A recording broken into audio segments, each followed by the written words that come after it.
Media ने दावा किया कि पुतिन की सेना ने एक बार फिर यूक्रेन की राजधानी कीव पर खतरनाक मिसाइलों से प्रहार किया, जिसमें 3 लोगों की मौत हो गई। यूक्रेन का दावा है कि मॉस्को में हुए ड्रोन अटैक के बाद से ही पुतिन ने कीव पर हमले तेज कर दिए। और इसी कड़ी में रूस की फौज ने कीव के एक इलाके पर खतरनाक मिसाइलों की बारिश कर वहां तबाही मचा दी। पश्चिमी मीडिया का दावा है कि रूसी सेना के इस हमले में उस इलाके में रहने वाले 3 लोगों की मौत हो गई। मिसाइल हमले के बाद जो तस्वीर सामने आई उसमें तबाह हो चुकी एक इमारत के बाहर एक शव पड़ा दिखाई दिया। इस दौरान वहां मौजूद लोग रोते बिलखते नजर आए। मिसाइल गिरने की वजह से सड़क के बीच में एक बड़ा गड्ढा बना भी दिखा। पश्चिमी मीडिया का दावा है कि इस हमले में इलाके में मौजूद कई इमारतें पूरी तरह मलबे में तब्दील हो गई। हालांकि बाद में वहां राहत बचाव का काम शुरू कर हमले में घायल लोगों को अस्पताल पहुंचाया गया।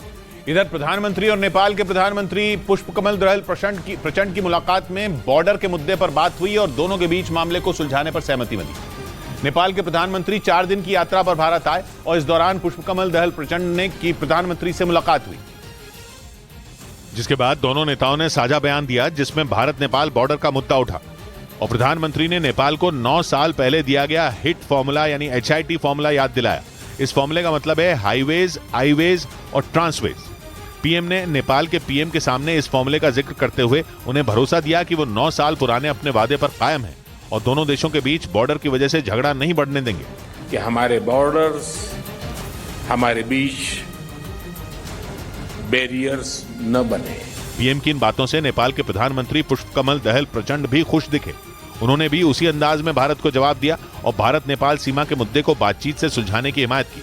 उधर उत्तर कोरिया के मीडिया ने दावा किया कि किम एक बार फिर जासूसी करने वाली सैटेलाइट को लॉन्च करने की तैयारी में है। एक दिन पहले उत्तर कोरिया की स्पाई सैटेलाइट लॉन्च के बाद के कुछ समय बाद ही क्रैश हो गई थी, जिसके बाद किम का अमेरिका, दक्षिण कोरिया और जापान की जासूसी करने का सपना टूट गया। लेकिन अब किम की बहन किम यो जोंग ने दावा किया कि वो अपने भाई का सपना टूटने नहीं देंगी और जल्दी उत्तर कोरिया एक बार फिर जासूसी वाली सैटेलाइट को लॉन्च करेगा, जिससे वो अमेरिका को ईंट का जवाब पत्थर से दे सके। उत्तर कोरिया की मीडिया के मुताबिक अगले कुछ दिनों में इस स्पाई सैटेलाइट को लॉन्च किया जाएगा। इससे पहले जब स्पाई सैटेलाइट को लॉन्च किया गया था तब वो लॉन्च के कुछ समय बाद ही क्रैश कर गई थी और इसी वजह से जापान और दक्षिण कोरिया में अलर्ट घोषित कर दिया गया था, क्योंकि इन देशों को लगा था कि उन पर मिसाइल अटैक होने वाला है। हालांकि सैटेलाइट का मलबा उत्तर कोरिया के पश्चिमी तट के पास समंदर में गिर गया था। इस बीच पाकिस्तान की संसद ने भारत से उच्चायुक्त की नियुक्ति करने की मांग कर दी।